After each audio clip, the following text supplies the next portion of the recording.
प्यारे बच्चों, आज हम लोग बात करने वाले हैं आपके sp हाइब्रिडाइजेशन पर। आज का हमारा डिस्कशन का जो टॉपिक है वो है sp हाइब्रिडाइजेशन। जैसे कि आप लोग जानते हैं कि केमिकल बॉन्डिंग में अभी ये हाइब्रिडाइजेशन की सीरीज़ चल रही है, जिसमें हम ऑलरेडी sp3 और sp2 हाइब्रिडाइजेशन को डिस्कस कर चुके हैं। तो चलिए आज डिस्कस करते हैं sp हाइब्रिडाइजेशन। जैसा कि नाम से ही इसमें क्लैरिटी आ रही है कि इस हाइब्रिडाइजेशन में s से एक ऑर्बिटल आएगा और p से एक ऑर्बिटल आएगा और हाइब्रिडाइजेशन की प्रोसेस होगी और मॉलिक्यूल बनेगा। तो चलिए इसको भी हम जैसे करते आ रहे हैं, sp3 और sp2 को हमने डिस्कस किया था एक एग्जाम्पल लेके, इसको भी एक एग्जाम्पल लेके डिस्कस करते हैं।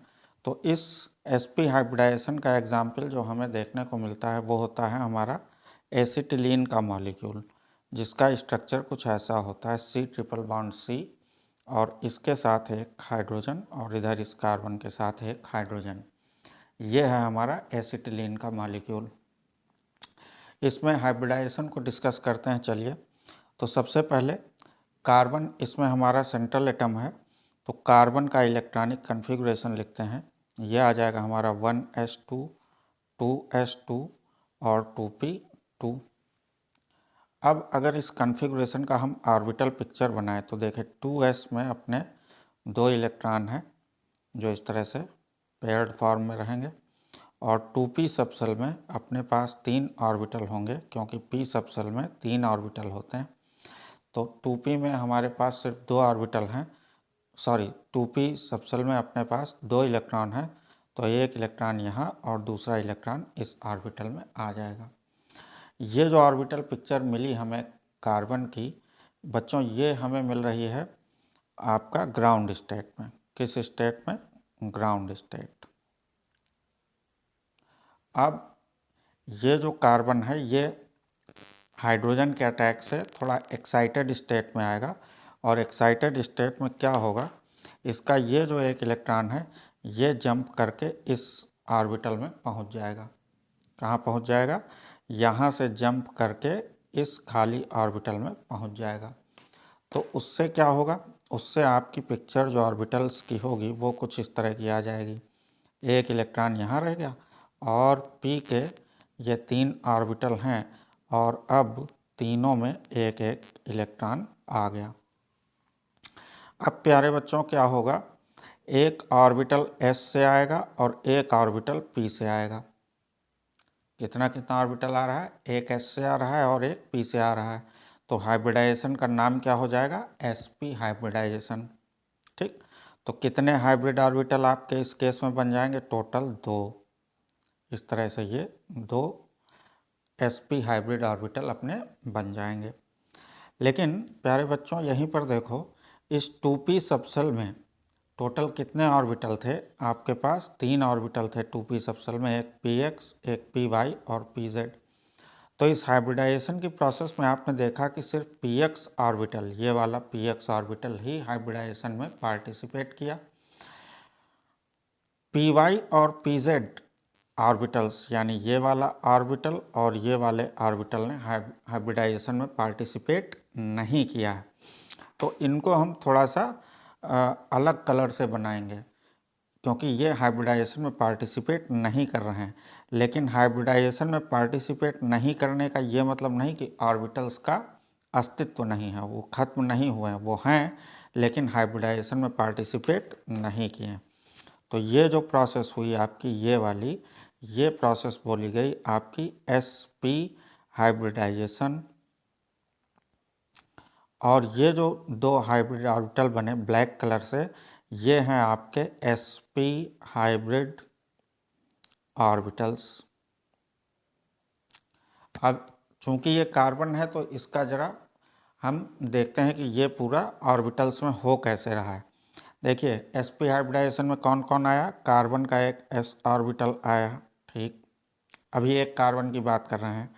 फिर एक px ऑर्बिटल आ रहा है हाइब्रिडाइजेशन में, और हाइब्रिडाइजेशन में जो पार्टिसिपेट नहीं कर रहा है वो एक py ऑर्बिटल है। तो ये एक py ऑर्बिटल जो हाइब्रिडाइजेशन में पार्टिसिपेट नहीं कर रहा। और एक ये पी जेड ऑर्बिटल हो गया आपका।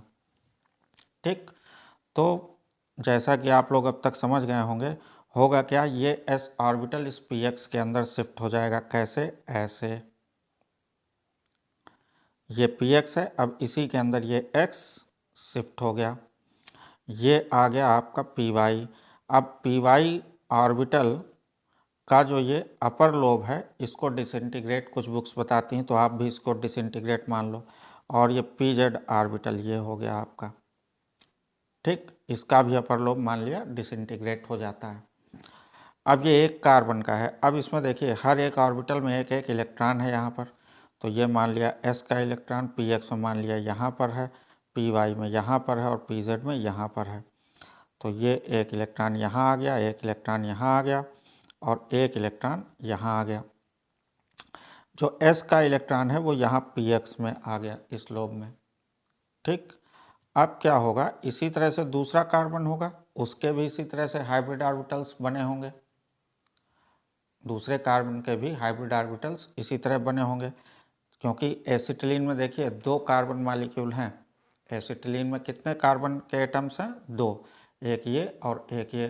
तो अभी जो हमने हाइब्रिड ऑर्बिटल बनाया ये सिर्फ एक कार्बन के हैं, ऐसे ही दूसरे कार्बन का भी हाइब्रिड ऑर्बिटल होगा। तो वो दूसरे कार्बन के हाइब्रिड ऑर्बिटल्स को एज्यूम कीजिए, दूसरे कार्बन का हाइब्रिड ऑर्बिटल भी इसी तरह से बना लीजिए। ये आपका पी एक्स हो गया, उसके अंदर ये एक्स शिफ्ट हो गया, फिर ये पी वाई हो गया और इधर की तरफ ये पी जेड हो गया। अब ये इलेक्ट्रॉन्स इनमें फिल कर लीजिए एक एक। अब ये दोनों आपस में ओवरलैप कर गए हैं, तो ये दोनों अब आपस में ओवरलैप करेंगे। कहाँ से करेंगे? देखिए ये पी एक्स और ये पी एक्स ओवरलैप कर जाएगा, तो कुछ ऐसे बनेगा आपके पास। ये हो गया पी वाई और फिर ये दूसरे कार्बन का पी एक्स बनाया, ये दूसरे कार्बन का एस और ये पी वाई। अब क्या होगा, ये जो पी जेड है एक कार्बन का और ये दूसरे कार्बन का। ठीक, तो देखिए यहाँ पर इस जगह पर ये और ये पी एक्स की ओवरलैपिंग हुई इस जगह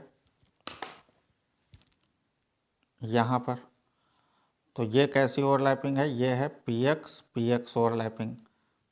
कैसी ओवरलैपिंग है? P x overlapping. अब देखिए, अब हाइड्रोजन इस पर अटैक करेगा। हाइड्रोजन का कौन सा ऑर्बिटल आता है? आप इतने डिस्कशन के बाद जान गए होंगे, एस ऑर्बिटल आता है। अच्छा, इसमें अनपेयर्ड इलेक्ट्रॉन कहाँ कहाँ है? देखिए एक इस जगह अनपेयर्ड इलेक्ट्रॉन, एक इस जगह, एक इस जगह, एक इस जगह, एक इस जगह और एक इस जगह। अब हाइड्रोजन एस ऑर्बिटल लेके आएगा, तो एस ऑर्बिटल प्रेफरेंशियली कहाँ कहाँ जाएगा? पी एक्स के पास जाएगा। तो ये एस हाइड्रोजन का एस एक यहाँ ओवरलैपिंग करेगा, इस जगह एक बॉन्ड बनाएगा और दूसरा हाइड्रोजन यहाँ पर चला जाएगा और इस जगह एक बॉन्ड बन जाएगा। ठीक, अब ये जो ऑर्बिटल्स बच रहे हैं, एक कार्बन का पी वाई और पी जेड और दूसरे कार्बन का पी वाई और पी जेड, तो देखिए एक कार्बन का पी जेड दूसरे कार्बन के पी जेड से ऐसे ओवरलैप कर गया। उसी तरह से एक कार्बन का पी वाई दूसरे कार्बन के पी वाई से ये इस तरह से ओवरलैप कर गया। अब चूंकि जिस पेपर पर हम इसको बना रहे हैं ये प्लेन पेपर है और ये 2 डायमेंशन है, तो इस प्रोसेस को हम ऐसे ही जुगाड़ से दिखा सकते हैं। तो क्या ओवरलैपिंग हुई? पी वाई और पी जेड ओवरलैपिंग हो गई। अब इस पूरे को एनालाइज कीजिए। देखिए कौन कौन से बॉन्ड या ओवरलैपिंग आपको दिख रही। एक तो ये आपको दिख रहा है पी एक्स ओवरलैप इस जगह पर। ये पी एक्स ओवरलैप से आपको क्या मिल जाएगा? Sigma bond. यहाँ पर क्या दिख रहा है आपको? ये है आपका एस और पी एक्स ओवरलैप, इससे आपको क्या मिलेगा? Sigma bond. ये आपको क्या दिख रहा है? ये है हमारा पी वाई और P Y overlap. P Y overlap से कौन सा बॉन्ड मिलेगा हमको? Pi bond. आपको पहले ही बता चुके हैं कि अगर एस और पी की ओवरलैपिंग का केस है तो सिर्फ पी वाई या फिर पी जेड ओवरलैप से ही आपको पाई बॉन्ड मिलेगा। दूसरा, आप थोड़ा सा ये वाली ओवरलैपिंग को देखिए। ये वाली ओवरलैपिंग कैसी है? ये है पी जेड और पीजेड ओवरलैपिंग, इससे भी आपको क्या मिलेगा, पाई बॉन्ड मिलेगा। ठीक, और कहाँ कहाँ पर ओवरलैपिंग मिल रही, एक इस जगह मिल रही है। ये कैसी ओवरलैपिंग है, ये SPX ओवरलैपिंग है और इसमें भी आपको क्या मिल जाएगा, सिग्मा बॉन्ड मिल जाएगा।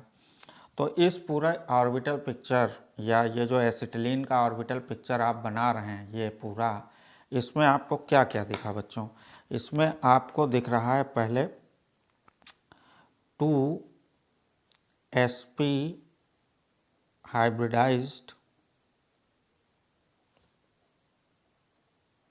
कार्बन एटम्स दिख रहे होंगे क्लियरली आपको।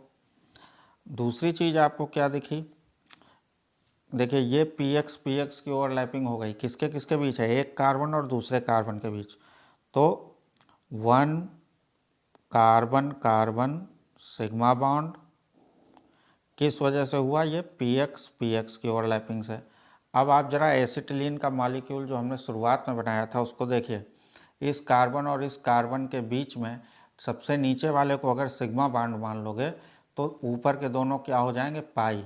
तो यहीं से आप पकड़िए, कार्बन और कार्बन के बीच 1 सिग्मा और 2 पाई। अब इस फैक्ट को यहाँ से वेरीफाई करिए। तो ये PX के बीच में जो ये बॉन्ड बना है यहाँ पे, ये आपको सिग्मा बॉन्ड दे रहा है। तो यहाँ पे 1 carbon carbon sigma bond PX overlapping से। इसी तरह से आपको 2 कार्बन कार्बन पाई बॉन्ड देखने को मिले। कैसी कैसी ओवरलैपिंग, एक तो PY ओवरलैपिंग थी और दूसरा PZ और PZ ओवरलैपिंग से आपको देखने को मिला। ठीक, अब आइए कार्बन हाइड्रोजन बॉन्ड पर आ जाते हैं। 2 कार्बन हाइड्रोजन बॉन्ड, एक ये यहाँ पर आपको दिख रहा है और दूसरा यहाँ पर आपको दिख रहा है। तो क्या मिला आपको, 2 कार्बन हाइड्रोजन सिग्मा बॉन्ड, ये किस ओवरलैपिंग से मिले बच्चों आपको, ये मिले आपको SPX ओवरलैपिंग से मिले। ठीक है, अब sp हाइब्रिडाइजेशन में आप देखिए 2 हाइब्रिड ऑर्बिटल हैं केवल, एक ये S और एक ये PX, और उसमें से भी S जो है इस PX के अंदर शिफ्ट हो जाता है। तो मॉलिक्यूल जो बनेगा उसका जियोमेट्री कैसा होगा, ये आपका PX ऑर्बिटल है और इसके अंदर आपका ये S एंट्री कर गया। तो शेप मॉलिक्यूल का ओरिजिनली तो सिर्फ इन हाइब्रिड ऑर्बिटल्स से डिसाइड होगा ना। तो मॉलिक्यूल का जियोमेट्री जो आता है आपका, वो जियोमेट्री आपका हो जाता है लीनियर। कैसा हो जाता है, लीनियर। अब बच्चों जब लीनियर जियोमेट्री है तो ज़रा ध्यान दो, ये जो बॉन्ड एंगल बनेगा ये वाला, ये कितना हो जाएगा, ये बॉन्ड एंगल हमारा 180 डिग्री रहेगा। तो जियोमेट्री लीनियर और बॉन्ड एंगल, अगर आपका sp हाइब्रिडाइजेशन हो रहा है तो बॉन्ड एंगल आ जाएगा आपका 180 डिग्री।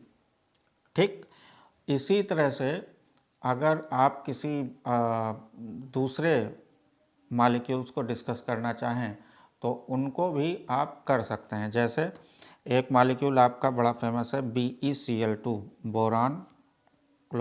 Beryllium chloride.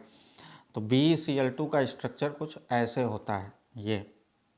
अब BeCl2 में भी आप देखिए sp हाइब्रिडाइजेशन है और इसमें एक ये हाइब्रिड ऑर्बिटल B से निकलेगा और एक दूसरा ये निकलेगा और पूरे मॉलिक्यूल का शेप आपका कैसा हो जाएगा, लीनियर हो जाएगा। तो ये sp हाइब्रिडाइजेशन की ओवरऑल बात है बच्चों। होपफुली ये वीडियो आपको sp हाइब्रिडाइजेशन को समझने में मदद करेगा। अगर आपको वीडियो अच्छा लगा तो आप इसको लाइक करें, चैनल को सब्सक्राइब करें और अपने सभी दोस्तों के साथ इस चैनल को और इस वीडियो को शेयर ज़रूर करें। Thank you very much.